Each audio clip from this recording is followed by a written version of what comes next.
On corrige la séance de questions rapides que vous aviez à faire aujourd'hui. Première question qui comporte 2 propositions, vrai, faux. Le jour du bac, vous avez 8 x 2, 16 minutes pour faire ça. Moi, je vous ai laissé 100 secondes.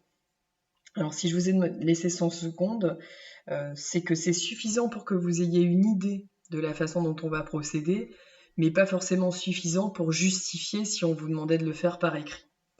Alors là, je vais prendre le temps de le justifier par écrit, tout en indiquant que 100 secondes, ça servait surtout à lire l'énoncé. Parce que vous avez un piège. Et des propositions que vous allez peut-être valider très rapidement, si vous ne faites pas attention au fait que la courbe qui a été tracée, c'est la courbe de G'.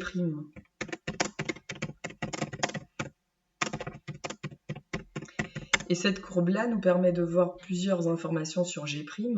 G' est décroissante sur 0,13, ça c'est d'après la courbe.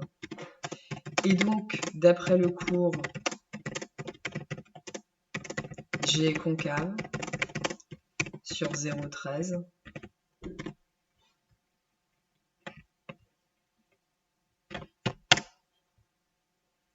Cela veut dire, si elle est concave sur 0,13, qu'on valide la proposition 3.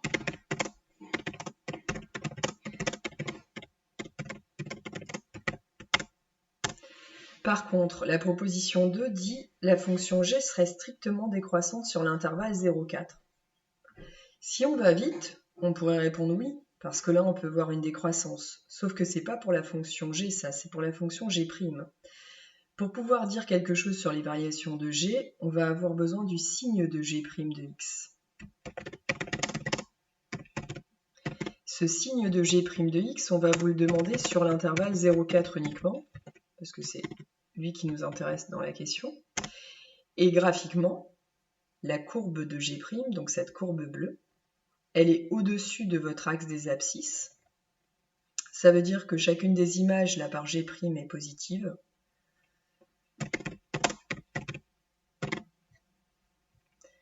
Et ça va entraîner ce que je mets là.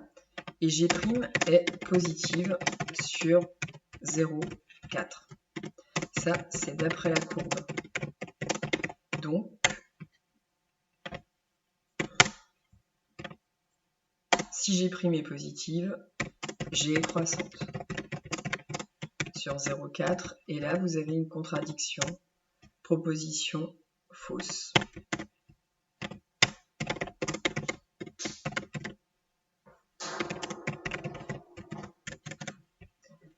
Question 2. Donnez l'expression d'une fonction concave. Vous en avez dans le cours. Vous avez aussi celle que j'avais indiquée la dernière fois quand j'avais fait mon GeoGebra là. C'était la courbe de la fonction qui a x associe moins x carré. Ça, c'est concave. Concave sur R. Courbe toujours en dessous de ses tangentes. 3. On vous demande de dériver 2 fois. Une première fois, c'est une fonction de la forme exponentielle de u. Donc si c'est une fonction de la forme exponentielle de u, vous allez avoir f' de x égale 0,5 exponentielle de 0,5x. Ça, c'est pour la dérivée première. On a ici u' et ici on a u. Si vous dérivez 2 fois, vous allez avoir donc ce 0,5 qui va rester.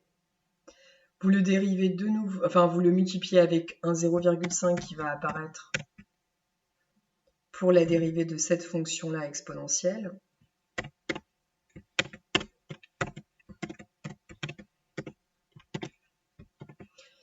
Et ça vous donne 0,25 exponentielle de 0,5x pour la dérivée seconde.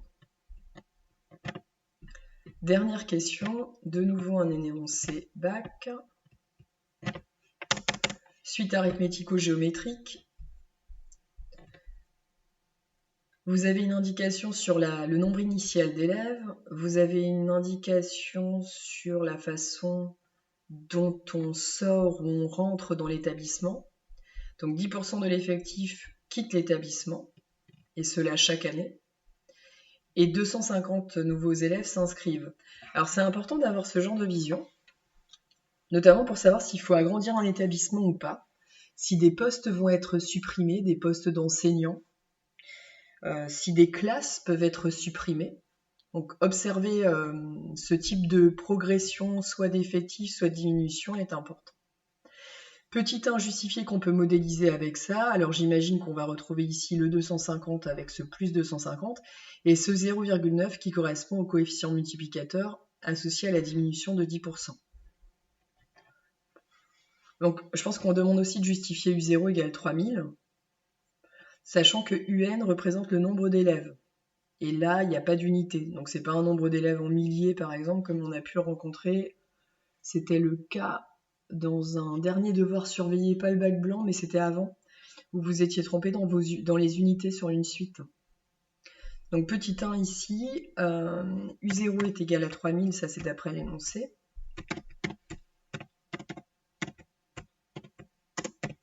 D'après l'énoncé.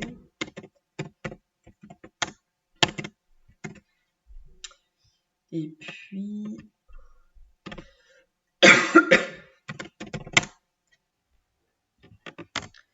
on a une diminution chaque année de 10% du nombre d'élèves. Donc le coefficient multiplicateur associé est CM égale 1 moins 10 sur 100 égale 0,9.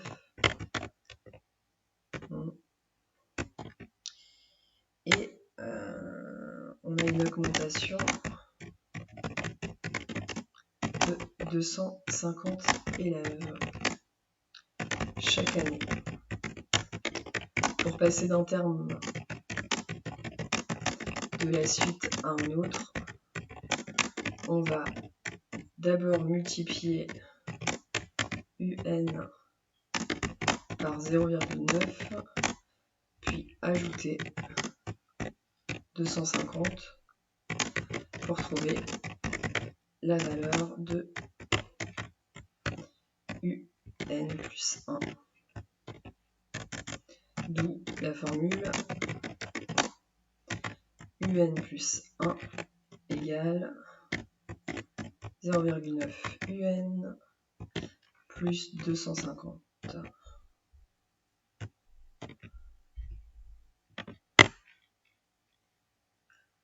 Hop.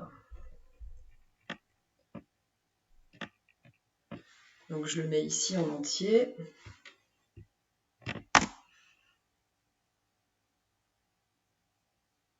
Et c'est fini.